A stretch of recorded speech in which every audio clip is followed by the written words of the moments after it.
14 দিনের রিমান্ড শেষে ইনকিলাব মঞ্চের আহ্বায়ক শরীফ ওসমান হাদী হত্যা মামলার প্রধান দুই অভিযুক্ত ফয়সাল করিম এবং আলমগীর হোসেনকে কারাগারে পাঠিয়েছে আদালত। সেই সাথে সেখানে জিজ্ঞাসাবাদের নির্দেশ দেওয়া হয়েছে। সকালে পশ্চিমবঙ্গের উত্তর 24 পরগনা জেলার বিধাননগর মহকুমা আদালতে তোলা হয় দুই অভিযুক্তকে। এর আগে শারীরিক পরীক্ষার জন্য নিয়ে যাওয়া হয় হাসপাতালে। এসটিএফ সূত্র বলছে, ফয়সাল করিম মাসুদ এবং আলমগীর হোসেন দুজনই হাদীকে হত্যার বিষয়টি স্বীকার করেছে।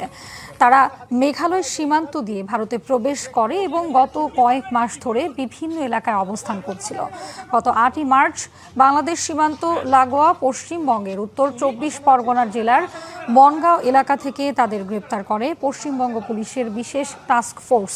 2025 সালের 12ই ডিসেম্বর রাজধানীর পল্টন এলাকায় হাদী দুর্বৃত্তদের গুলিতে গুরুতর আহত হন। 18 ডিসেম্বর সিঙ্গাপুরে চিকিৎসাধীন অবস্থায় মারা যান তিনি। নগদ নিয়ে এলো হার না মানা হার অফার।